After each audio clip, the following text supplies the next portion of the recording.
Today, I'm going to break down exactly why predictive analysis fails at the moments that matter most, why human intuition is not the enemy of good decision making, but the most powerful strategic tool that you have, and how to build a decision-making framework that uses both intelligently in the right order for the right decisions. Most people running businesses right now are drowning in noise. Every week there is a new AI tool, a new platform update, a new thing that you're supposed to be doing.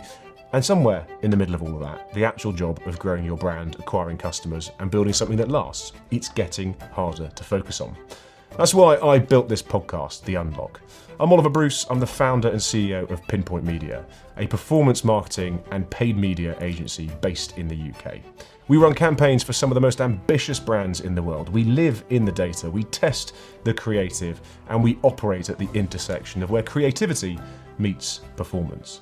And over the last few years, I've watched AI and automation completely reshape what's possible for marketeers and business owners. Not in theory, but in practice. In the ad account, in the creative studio, in the way brands acquire and retain customers at scale. This is for anyone, essentially, running a business or a brand who knows things are changing fast and wants a way to stay ahead. Whether you're scaling a startup, leading a marketing team, or just trying to figure out what AI and automation actually means for your bottom line, The Unlock is built for you. No hype, no theory, just what's working, what's changing, and what you should be doing about that. Now, let's get into the episode. So the data. It may well be lying to you. Not sometimes, not occasionally, but consistently. Quietly, in ways that look completely legitimate on a dashboard, in a board report, or in a forecasting model that took your analysis teams 3 weeks to build. And the most dangerous part is that you trust it, because it looks clean, because it has decimal points and confidence intervals and trend lines that go in the right direction, because someone with a data science degree built it. And who are you to argue with those numbers? I'm going to argue with those numbers today because I have sat through enough boardroom meetings, worked with enough ambitious brands, and seen enough campaigns fall apart in real time to know that businesses that over-index a predictive analysis, the ones that let the model make the decision, are the ones that get blindsided every single time. I'm Oliver Bruce, founder of PinPoint Media, and we live in the data. And I want to be very clear about that because what I'm about to say is not an argument against data. It's an argument against the dangerous, uncritical worshipping of data. There's a massive difference. And if you are a business owner, a CMO, or a founder making high-stakes decisions, understanding that difference could be the most valuable thing that you do this year. Today, I'm going to break down exactly why predictive analysis fails at the moments that matter most, why human intuition is not the enemy of good decision making, but the most powerful strategic tool that you have, and how to build a decision-making framework that uses both intelligently in the right order for the right decisions. No hype, no theory. Let's get into it. So while the model is always looking backwards, here's the fundamental problem with every predictive analysis model ever built. Every single one is trained on historical data. It looks backwards to tell you what is going to happen next. It takes patterns from the past and extrapolates them into essentially the future. And that works brilliantly right up until the moment when it doesn't. Because the world does not necessarily move in straight lines. Markets don't necessarily behave like spreadsheets, and consumer behavior doesn't follow a regression curve. Human beings are irrational, emotional, tribal, and deeply unpredictable. And the moment something happens that has never happened before, a pandemic, for instance, a geopolitical shock, a cultural moment that shifts the entire conversation overnight, a competitor who completely rewrites the rules of your category, the model has nothing. It's starting at a data set that has 0 reference points for what is actually happening right now. This is what Nassim Taleb called the black swan, the high-impact, low-probability event that sits completely outside the model's frame of reference.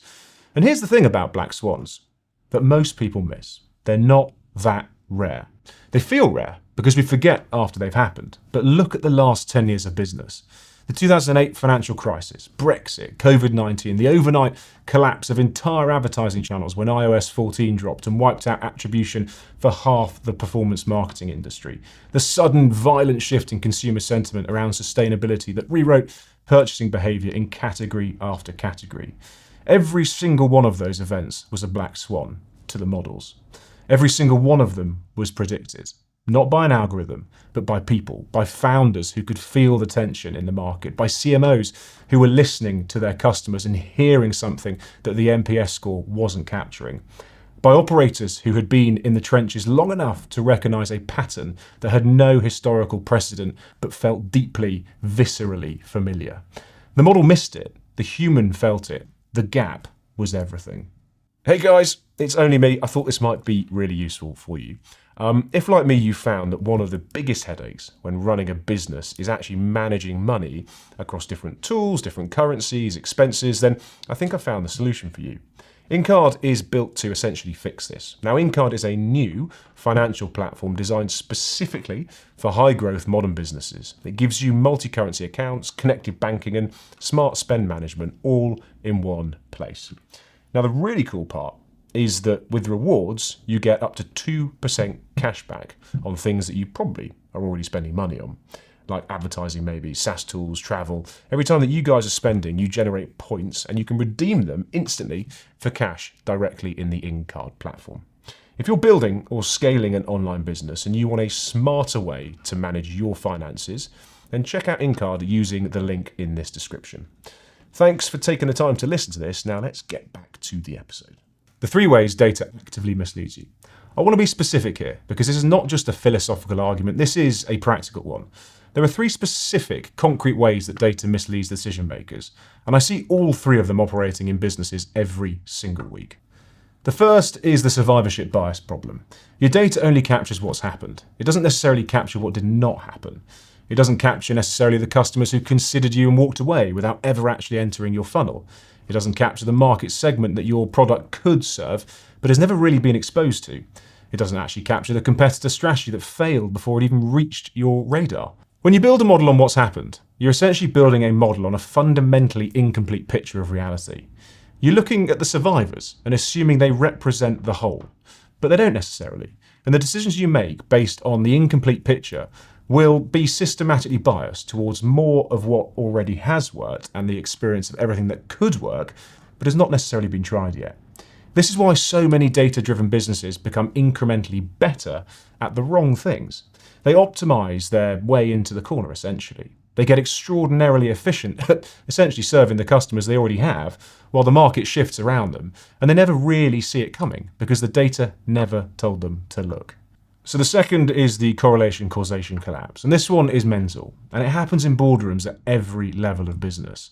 2 data points move together. The model flags it as a relationship, the decision maker acts on it as if one causes the other, and the entire strategy is built on a statistical coincidence, essentially. Let me give you a real-world example of how this plays out in performance marketing. A brand runs a campaign. The campaign coincides with a period of strong organic search growth driven by a PR story, for instance, that went viral. The model attributes the revenue uplift to the paid campaign. The CMO doubles the paid budget, the organic search growth fades, the revenue drops. The CMO can't necessarily understand why the model was wrong. The model was not necessarily wrong. The model captured a correlation. The human made the casual assumption, essentially, that the model never actually supported. The data didn't lie, the interpretation lied, and the model has no necessary mechanism to flag the difference. The third is the recency bias amplification. Algorithms by design weight recent data more heavily than older data. This makes sense in a stable environment, but in a volatile one it can be catastrophic. Because in a volatile environment, the most recent data is often the most anomalous. It's the outlier. It is the black swan in progress. When the market is shifting, when consumer sentiment is changing, when a new competitor is disrupting the category, when a macro event is reshaping purchasing behavior, the model sees the recent data and doubles down on it. It says this is the new norm, when in fact it's the beginning of a correction. And a business that trusts the model in the moment can get caught on the wrong side of that shift. The human, however, who has been in the market for maybe 10 years or so, looks at the same data and says, this feels off. They can't necessarily always articulate why, however, but they are right more often than the model in those critical kind of inflection point moments, because they have context that the model doesn't necessarily have. They have nuance, they have pattern recognition, for instance, built from lived experience that no data set can necessarily fully replicate. So what intuition actually is, and why should you maybe trust it? Here is where I want to push back on the conventional wisdom, because I think the business world has done a massive disservice to the concept of intuition. It's been framed as the opposite of rigor, as the enemy of data, as the thing that cowboys and reckless founders do when they don't necessarily have discipline to wait for the numbers. And I think that's completely wrong. Intuition is not necessarily the absence of data, it's the compression of data. It's your brain's ability to process thousands of data points, market signals, customer conversations, competitive movements, cultural shifts, team dynamics, historical patterns, and synthesize them into a feeling, a conviction, a sense that something is true before you can fully prove it. The best founders and CMOs that I've ever met don't ignore the data. They use the data to pressure test their intuition. They use the data to find signal in the noise. But the direction of travel, the big strategic bets, the pivots, the moments where they go against the consensus, those come from gut, from the pattern recognition, from the kind of deep contextual understanding of a market that you can only build by being in it, by talking to customers, by watching competitors, by feeling the texture of the business every single day. Jeff Bezos did not need a predictive model to tell him that people would buy books online. The model would have told him the market was too small, the behavioural change too significant, the logistics too complex, but he felt it. He understood something about human behaviour, about convenience, about selection, about the friction of physical retail that no historical dataset could have captured, because the behaviour he was predicting had never actually existed before. Steve Jobs of Apple famously said, "Customers don't necessarily know what they want until you actually show them." This isn't arrogance. This is a profound understanding of the limits of data. You can't survey your way to breakthrough products. You can't A and B test your way to category-defining brands. At some point, someone has to make a call, and that call comes from intuition. The framework, when to trust the data and when to trust your gut. Now, I want to be super precise here, because this is not an argument for ignoring data. That would be super reckless. The framework I use, and the one I recommend to every business owner and CMO I work with, is about knowing which type of decision you're making and applying the right tool to it. So there are two types of decisions in business. I call them optimization decisions and direction decisions. Optimization decisions are the ones where the environment is stable, the variables are known, and the goal is to do essentially what you're already doing, just more efficiently. Which ad creative performs better? What time of day should you send an email? What price point maximizes conversion on this product page? These are optimization decisions. And for these, the data is king. Run the test, trust the model. Let the algorithm do the heavy lifting. This is exactly where AI and predictive analysis actually earns its keep.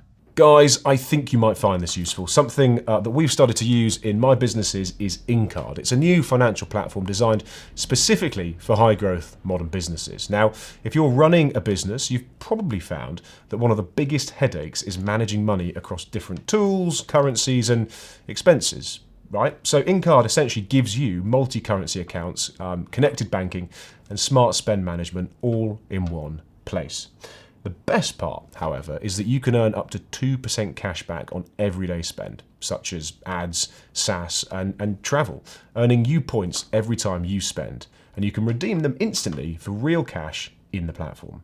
Check out Incard using the link in the description. If you're building or scaling an online business and you want a smarter way to manage your finances, check out Incard. Let's get back to the episode. Direction decisions are fundamentally different, however. These are the decisions about where to go, not necessarily how to get there more efficiently. Should we enter a new market, for instance? Should we reposition the brand? Should we double down on this channel or pivot to a new one? Should we launch this product? These are direction decisions, and for these, the data is a starting point, not a conclusion. For direction decisions, the process I use looks like this. Step 1, gather the data. Pull everything you have, market research, customer feedback, competitive analysis, performance trends, financial models, get it all in one place, understand what the data is telling you, and then go into step 2, which is to identify what the data cannot tell you. This is the critical step that most people skip. Look at the gaps, What's not in the data set? What customer behavior isn't necessarily captured? What market signals are you picking up in the conversations that you're having that aren't showing up in the numbers yet? What does your gut actually say that the data doesn't support? Step 3 is to stress test the model against black swan scenarios. So ask yourself, what would have to be true for this model to be completely wrong? What single event, it could be a regulatory change, a competitor move, a macro shift, would invalidate this entire forecast? If the answer is quite a lot of things, that's important information. It tells you that the model has a narrow range of validity and that your decision needs to account for a much wider range of possibilities in the future. Step 4, make the call, not the model. You, with the data as your context, your intuition as your compass, and a clear understanding of the assumptions that you're making and the risks that you are carrying. Step 5 is to build the feedback loop. Once you've made the direction decision, you track it relentlessly, not to validate that you were right necessarily. That is ego, not strategy, but to understand as quickly as possible whether the assumptions that you have made are holding up in the real world. And if they're not, you need to update, you need to iterate, you need to let the new data inform the next decision. This is the framework: data for optimization, intuition for direction, feedback loops for everything. The practical playbook: what to do this week. Here's your action plan. It's concrete, specific, and implementable right now. So, number 1, audit your 3 major business decisions. For each one, ask yourself, was this an optimization decision or was it a direction decision? Was the right tool applied to it? If you made a direction decision purely on the basis of a model, go back and examine the assumptions that model was built on. Are they still valid? What did it miss? Number 2 is to identify the data gaps in your current strategy. What are your customers telling you in conversations, in support tickets, in social comments that is not necessarily showing up in your analytics dashboard? Write it down. These are your leading indicators, the signals that will show up in the data 3 to 6 months from now. The businesses that act on them will be ahead of the curve. The ones that wait for the model to confirm them will naturally be playing catch up. Number 3 is to build a black swan stress test into your next forecasting cycle. Before you forecast and finalize anything, make sure you run it through 3 scenarios: the base case, the optimistic case, and the black swan case. The black swan case is not necessarily a pessimistic case. It is the case where something happens that has never happened before. What does your business look like in that scenario? What decisions would you make differently if you knew that something was coming? The businesses that survive disruption are the ones that have already thought about it. Number 4, rebuild your own relationship with your own intuition. Start keeping a decision journal. Every time you make a significant call, write down what the data said, what your gut said, and why you went the way you did. Review it quarterly. You will start to see patterns. You'll start to see an understanding of where your intuition is calibrated and maybe where there's blind spots. You'll become a better decision maker, not because you're trusting the data more, but because you've understood yourself more. Look, the businesses that win in the next decade are not necessarily going to be the ones with the best models. They're going to be the ones with the best judgment, the ones who know how to read the data, challenge the data, and go beyond the data when the moment demands it. The model will always be looking backwards. Your job, however, is to look forwards. Thanks so much for listening or watching. If you're on YouTube, the latest episode of The Unlock, remember to hit that follow, hit that subscribe button. Please share it with your friends, families, colleagues, and loved ones. This podcast doesn't grow without you. Honestly, it is really appreciated. I mentioned it earlier, but something that you may find super useful if you're a business managing multiple transactions across multiple platforms is InCard. It's a new financial platform for modern online businesses, giving you multi-currency accounts, connected banking, and smart spend management all in one place. Open a Euro, GBP or USD account in minutes, attach cards for expenses, and earn up to 2% cash back on everyday spend like ads, SaaS, and travel. Check out InCard using the link in the description.